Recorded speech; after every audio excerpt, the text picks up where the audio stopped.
Welcome to Spoiler Attack of Life is Strange, where we're gonna talk more about the story of Life is Strange, more so than the actual gameplay. If you haven't watched my spoiler-free review of the game, you are free to do so by visiting the video in the description.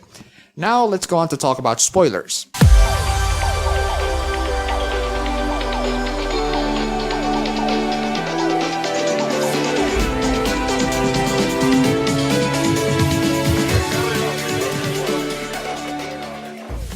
First of all, there's a good reason why I compared this game to Steins in my last review. I'm going to talk about Steins too, so I'm going to make sure that I spoil a whole lot less of Steins than I spoil Life is Strange. In Steins the main character Okabe uses an oven connected to his phone to send messages back in time, putting him on the same level as those smartphone morons. However, he's the only one who is aware of the changes that time made around him. For the sake of this conversation, let's just call Okabe a Time Lord.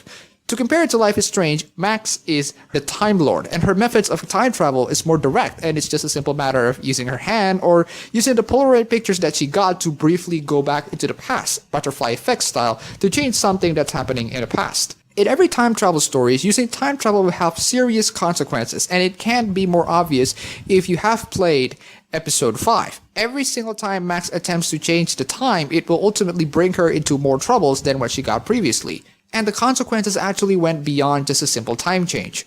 There's a nightmare sequence in the game, which, I will stand by this point, is one of the most haunting, most memorable, and by far the most terrifying nightmare sequences I have ever seen in any video game, ever. It's not scary, it's not gonna give you nightmares or something, it's just the idea of it, the idea that embodies the nightmares and the imagery of the nightmares is freaking terrifying. If you play throughout the whole game, you might understand that. I'm not gonna give any screenshots, just play the game and experience it yourself. The nightmare is a very important moment that highlights the flaws of abusing her time travel powers for a lot of things. Now, since Max and Okabe are the Time Lords, they have a power to change something that they want to change. Let's call these changes before effect. In Okabe's case, the first thing that he changed was Carisu's death. And Carisu's death is his before effect. And in Max's case, Chloe's death is her before effect. Of course, changing before effects has huge consequences. Let's call these consequences the after effects. In Okabe's case, I won't spoil it because I'm not spoiling Steins Gate. In Max's case, the after effect is the huge storm coming into Arcadia Bay. Literally, the entire series of Life is Strange is the first half of Steins Gate. Life is Strange spends a lot of time for us to be connected with the Chloe character that Max inadvertently saved. Steins Gate spends a lot of its first half for us to be connected to the Kurisu character that the main character Okabe saved. However, the after effects will eventually come to punish both characters in the face, and in Max's case, the big huge storm. This is why I think that the true ending is the one where Max sacrifices Chloe, because Max has done and has known the consequence of putting destiny into her own hands. Remember episode 3? In the past, Chloe's father died of a car crash when they were little, but in the present, Chloe's just fine. Max accidentally finds a picture that can make her to travel back through where she can actually save Chloe's father. She saves Chloe's father and he's now the before effect. However, Chloe is the after effect of this case, and this resulted in a chain of events that ends up with Max in an alternative universe where Chloe's father is indeed still alive, but Chloe herself is on a wheelchair and dying. Of course, sacrificing Chloe's father is much easier than sacrificing Chloe, but technically it's the exact same thing, and Max should at least know the consequences of doing so. Both stories are well told and excellent, and both stories also deal with the consequences of time travel. The before effects and the after effects, they both did it really well, and I applaud both stories for that. These two are basically time travel stories for all of you casual viewers. If you want a more hardcore time travel, I recommend you to watch the movie Primer, which is basically if Back to the Future teaches particle physics. Let's talk about the small things that don't really matter, but I feel obliged just to share with you just how amazing it is. While high school romance isn't really the big focus in most of the game, I love how the decisions that you make throughout your game will totally impact Max's apparent sexual orientation. No, this isn't like BioWare's typical mainstream progressive RPGs. This is an adventure game, and I've never seen adventure games do that. Okay, let me note, mainstream Western adventure games and not Japanese visual novels. And good news, Max can be any of the three, and the last two are the hardest one to achieve. Straight one is simple. Just kiss Warren in the end of episode 5. If you want to be lesbian, don't kiss Warren, but you have to kiss Chloe. You need to do both if you want to be bisexual. Kissing Chloe is the hardest part because, while yes, Chloe did ask Max to kiss her in episode 2, it wasn't a genuine kiss. The true kiss is the one at the end, and that's the one that defines Max's sexual orientation. If you want to kiss Chloe, you need to do a lot of things. I don't know how, but I somehow managed to make Max to kiss her in the end of the game, and I thought that was the default for everyone. I thought she's gonna kiss Chloe regardless of your decisions in the past. So Chloe kissing you in the end is the ultimate reward for all of those Pricefield shippers that didn't get the ending. You know what?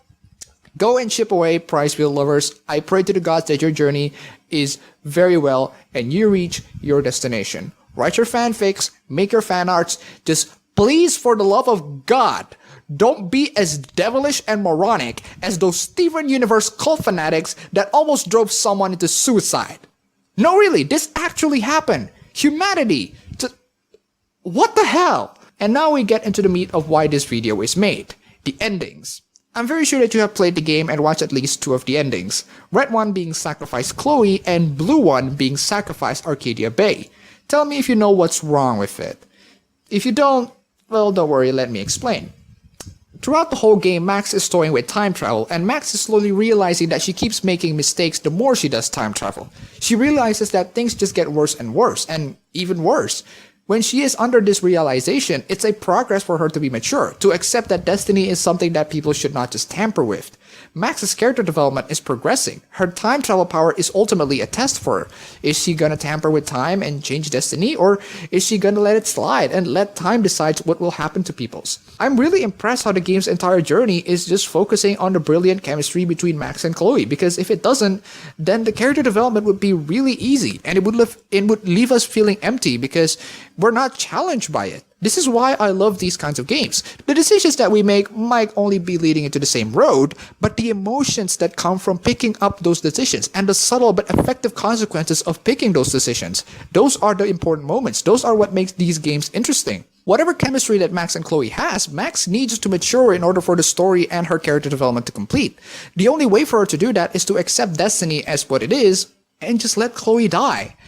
That's really sad, especially since you have spent the past 12 hours spending your time with her. This game to me is her character growing up and understanding the value of acceptance. In my interpretation, her time travel power is basically the embodiment of her rejection. If you're really sad at the death of a family or a friend, and you're rejecting that event just happened, it will only get worse. Notice how the more Max time travels, the more problem that she has to encounter. The more you reject something, the worse it gets, to the point where it might even destroy your life. I cannot count how many people who have killed themselves out of rejection. I cannot count how many people who have killed themselves because they deny that something just happened. The red pill ending is the most powerful ending because Max has accepted. Max realizes that she needs to stop living in a fantasy. This is why the developers make the second ending to be, well, not as good, because if it is good, then that suggests that rejection is okay and people should not move on from things and that people should just should not accept things to what they are. Seriously, good job on you, Dontnod. You might or might not realize this, but the moral value is very well implemented here.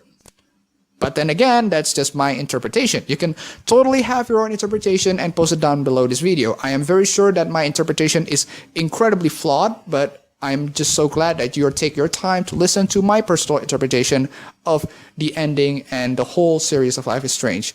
Also, if you choose the blue pill ending and you want to stay in your fantasy of living with Chloe forever, that's totally fine. It's your choice, and I don't really want to criticize it because it's just a game and you can have any choices you want. However, the game itself, it taunts you. Look at this. What in the name of God is this? Just why? This game is quite emotional in so many levels, and that's why I want you to go ahead and play it. That's why I give this game a Game of the Year. There's a reason why I give this game Game of the Year. So that's my 2 cents. I am very thankful that you want to hear my interpretation of the whole thing, and I'll be sure back with more videos if you subscribe to me.